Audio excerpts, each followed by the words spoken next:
James Cameron, storyteller, filmmaker, and now legendary explorer. See you in the sunshine. Okay. For the first time in history, a solo manned dive This is Deep Sea Challenger. Do you copy? Over. to the deepest point in the world's oceans. With a movie, you can always do another take. The ocean hasn't read your script. It's going to do what it wants. This is his story of that record-breaking dive Welcome back, man. Welcome back. and the opening of a new frontier.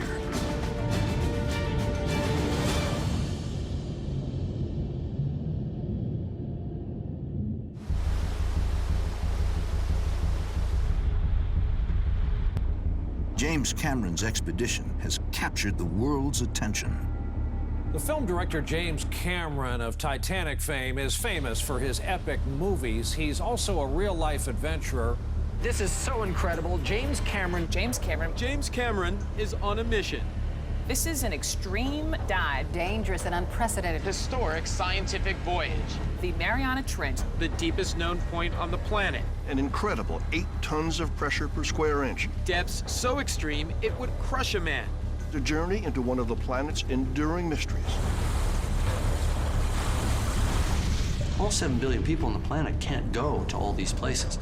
But if one person goes and they bring back the story, then everybody goes in spirit.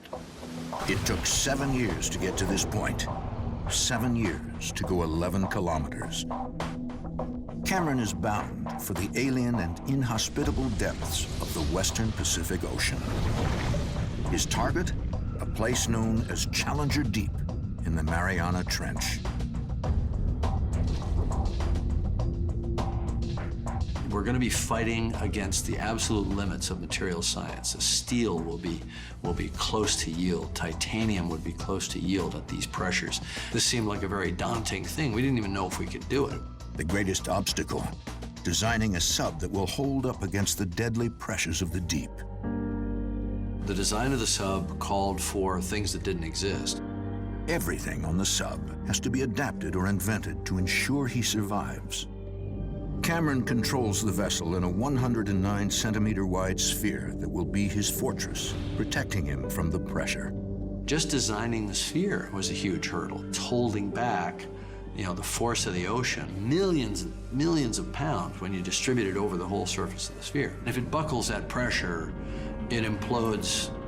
And when you're inside it, at the bottom, it's best not to think about it. The design for Cameron's sub is a remarkable innovation. That's it. Now I'm home. Well, basically, when it's in its operating position in the water, it's a big green vertical torpedo. It's kind of strange, we're not flying like this through the water. We're flying like this through the water. The only example I can use from nature is a seahorse.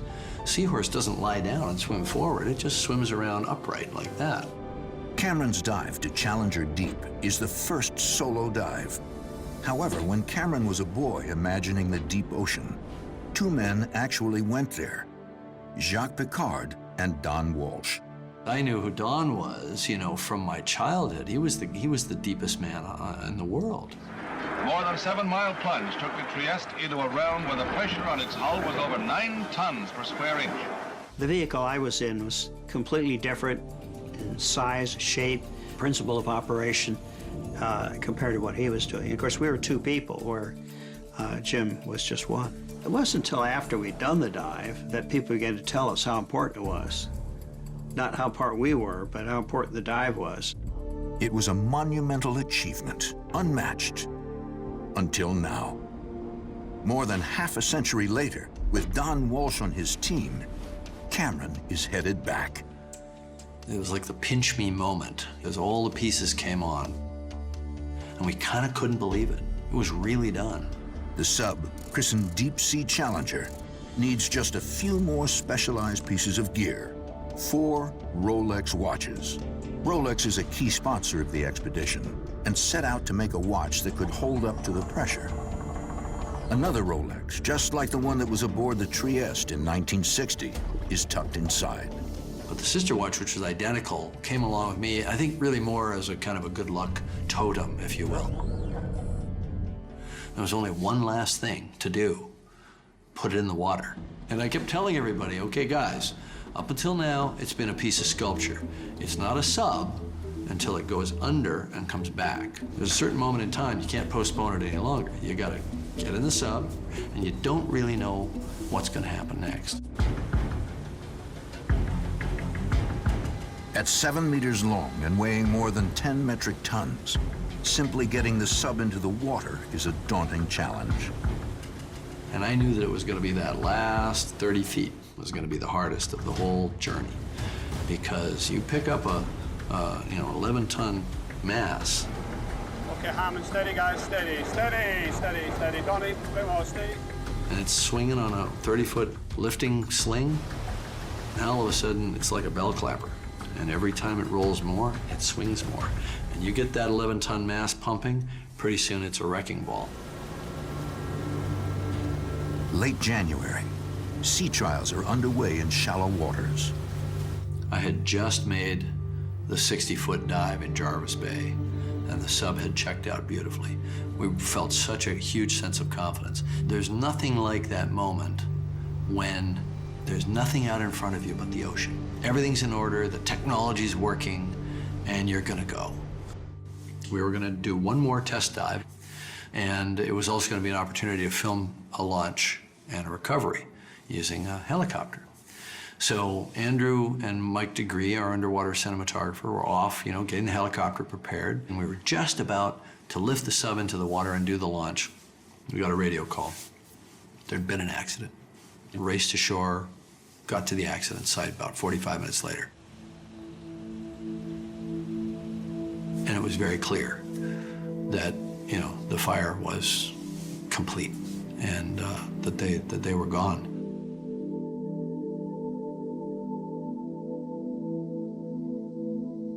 It was the worst day of my life, really. And when I was there at the scene, I thought the expedition's over. You just feel like somebody's trying to tell you something. But then an interesting thing starts to happen. You start to think, well, what did these guys really stand for? They stood for a certain boldness of spirit, the spirit of exploration. I knew those guys really well, and they would have been, derisive in their laughter if they had thought we were going to punk out and not go. There were 10 reasons not to dive. And I said, you know what, we're diving. We're diving, we're going tomorrow. How are you doing, John? Yeah, they're good. Yeah. Tonight's the night. Oh, yeah. And we did. We just went out and dove. First, 1,000 meters, 3,300 feet. 5 days later, 4,000 meters, 2.5 miles. 4,000 meters, when you're trying to get to 11,000 meters, 4,000 meters doesn't sound like much. Just happens to be deeper than Titanic. The sub is performing well. Then it came time to do the 8,000 meter dive. 27,000 feet. I start descending, everything's going well. As I'm going along, things are starting to fail and glitch one by one around the sub, and my displays are dropping out and then coming back on. And then my lights start to go off, and my bottom sounder's not working, and I'm still going too fast. The way it was failing, it got progressively worse as I got deeper. Deep Sea Challenger, surface, do you copy? This is Deep Sea Challenger. Do you copy? Over.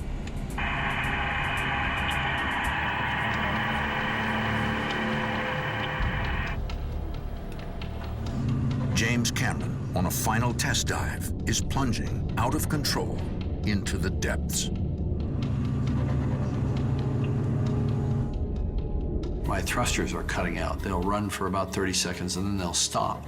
And then I'll take my hands off the controls, and then after another 30 seconds, they'll run again by themselves, and I can't get them to stop. So everything's going haywire, and I'm getting deeper and deeper.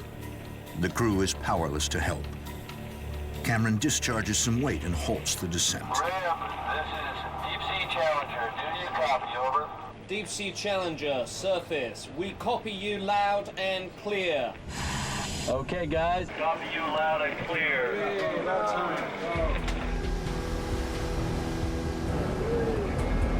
The good news is, it's now officially the deepest diving submersible in the world. The bad news is, never saw the bottom. Had about 5 major systems failures that prevented me from going on. All of the failures were traced to one line of computer code. Because of one little line of computer code that they had added the night before, at my request. After a while, the number of files got so big it was shutting the computer down. A quick rewrite of computer code, and the sub is deployed again on its last trial before attempting Challenger Deep. That dive went beautifully. Yeah, a few little glitches here and there, but I was able to trim neutral as I approached the bottom, see the bottom visually, drive down, and I'll never forget the look of the sediment when I applied a little braking thrust, and there was just this smoke ring of sediment coming out from where my thrust had hit the bottom. It was just like landing a spaceship. It was the coolest thing. The time has come to dive to Challenger Deep, the deepest point of the world's oceans. The sub is ready, the team is ready. 7 years has boiled down to now we only have like a week and a half. It's all boiled down to this little tiny narrow window that's remaining. And so we're behind schedule and we get to Guam and we think, all right, the ocean better cooperate. And guess what? 30 knot winds, 30 gusting 40. And the whole sea is jacked up. And I remember looking out over the seawall. It's just this boiling cauldron of 4-meter swells. Just thinking, we can't launch in that. And just looking at it day after day with this, sinking feeling that the whole thing is just not gonna happen. Because right after that, I had to go for my premiere, for Titanic 3D. I had gotten 2 studios to step up and spend $20 million to convert Titanic to 3D, and I had to show up. Finally, I just said, look, guys, we're just going out. And we went out, and it was big. Way above anything that we could launch in. As the ship plows through the swells, a glimmer of hope appears on the horizon. While we were in transit, we looked at the long-range forecast and we saw a little dip in the wind. And it looked like it was gonna last maybe a day and a half. And it was a couple of days out. I said, it looks like the ocean is giving me a choice. I can either make the dive, culmination of a 7-year project, or I can go to my premiere. If I don't go to the premiere, I'm gonna have 2 of the biggest studios in Hollywood history not speaking to me for the rest of my life. But guess what? We didn't come this far and not dive, and we have a window, and so we're going. So I said, all right, guys, here's the plan. Go to sleep now, get 3 hours sleep, 4 hours sleep.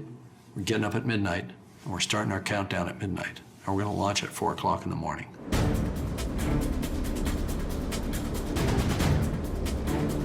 A farewell kiss from his wife.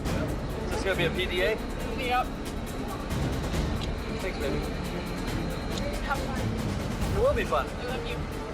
And some words of encouragement from Don Walsh, the only other man alive who's been there. My words to him when he started down were, good luck, have fun. All right, Jim. All right, buddy. Above all, have fun. Have fun, Okay. exactly. And I'm glad it's you taking back the record. I got in the sub, and I was like, all right, here we go, guys. This is it. Next stop was gonna be 7 miles down.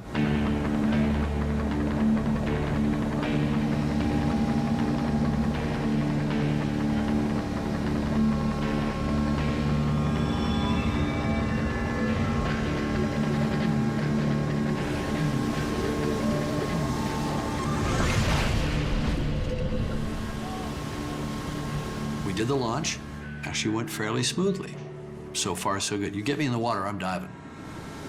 I get in the water, the divers are all ready, they've adjusted the bags, I'm in the diving position, I've gone through all my checks, I'm ready to go. So I called release, release, release, and that's the command, and they pulled quick releases and the sub drops. So I took off like a shot, fastest I've ever seen. The surface just receded, you know, just went away. And I'm looking at the depth gauge, and I'm like at 1,000 feet in the first like couple minutes. The sub's just going like a bat out of hell. As a veteran of the deep, Don Walsh knows well the greatest threats to the mission. Pressure's the #1 thing. The #2 thing is fire. Because if you have a fire inside there, you better move quickly, because a fire can use up a lot of the oxygen, or if it's electrical fire, then the burning insulation can become toxic fumes. Catastrophic flooding, you know, it's all over. You're probably dead before you know you're dead, because at 8 tons per square inch, it's instantaneous. The cabin's just going to implode, and that's it. On the way down, his sub shrinks by about 7 centimeters under the force. It seemed like just a few minutes, and I'm going past Titanic depth. You know, then I'm going past Bismarck depth, 16,000 feet. Then I'm going past the deepest any sub on the planet other than our sub can dive. And at that moment, when I got to 27,000 feet, which was the deepest I had dived before, I still had 9,000 feet to go. And everything just stopped, and it got really quiet. And it was just ascending, just watching the numbers, thinking, you know, going deeper and deeper and deeper. As deep as Mount Everest is high, with still 2 kilometers to go. So I start, you know, just fine-tuning my ballast, getting, you know, adjusting the camera so that I can see down, turning up the spotlight. And sure enough, as the altimeter counted down below, you know, 100, then 90, then 80, all of a sudden I saw a glow, and there was the bottom.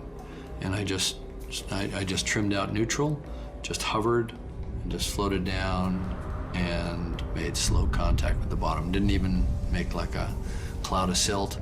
I just sat there and I thought, here I am, 7 years, you know, and all that engineering and all that work and everything, and it worked. After pausing to take it all in, Camron starts to take core samples of the ocean floor.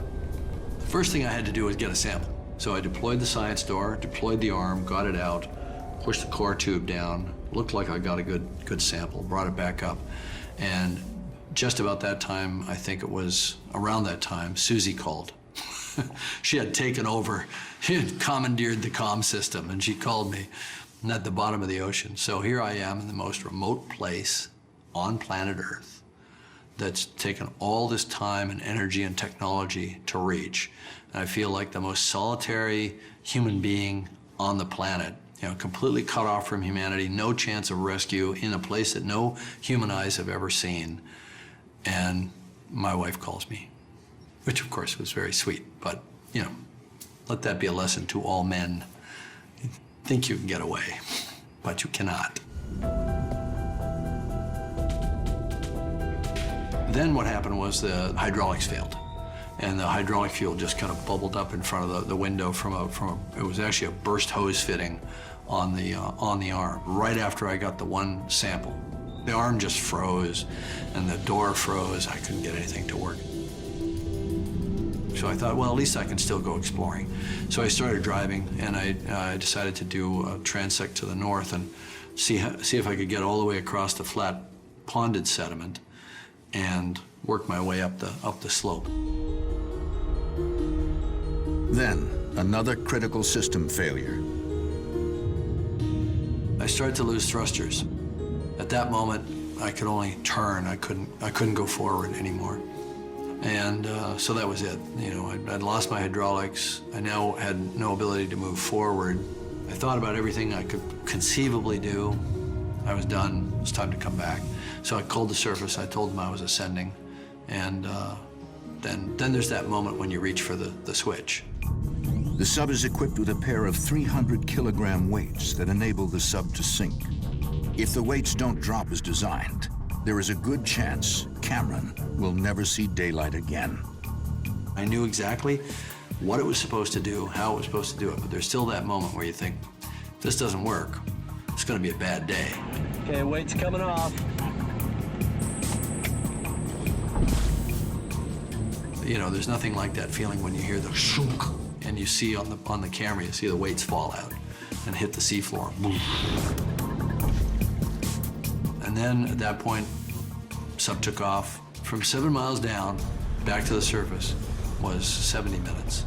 Sub was a rocket at that point, and it felt like a train car going.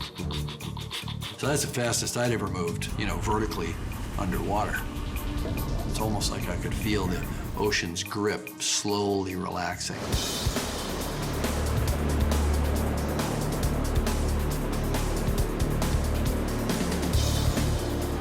Keep it going, keep it going. Stay there, Tony. Steady, guys, steady, steady. Okay, that's good. Keep it coming. Slack it off, please, Harmon, slack it off. Welcome back, man. Welcome back. Outstanding. So I got out, and the first person that I see is Don Walsh, which is amazing. It hasn't changed a bit since you were down there. He understood that we were there not only to do our own thing, but also to celebrate what he had done, what the pioneers, and by extension, all the pioneers that went before us. Man, it's a heck of a ride. I mean, you're just screaming down, you know, and then you're screaming back up. What I think this has done is it shines a spotlight on the fact that there's still a vast frontier here on planet Earth that's unexplored. Part of exploration is storytelling. In addition to taking the science, data, and the samples, you've got to take pictures and you've got to come back and you've got to tell the story. Not just the science story and not just the things the pictures are already telling you, but the story of what it felt like to go down there and to bear witness with your own eyes to something that nobody had ever seen before. That's the true spirit of exploration.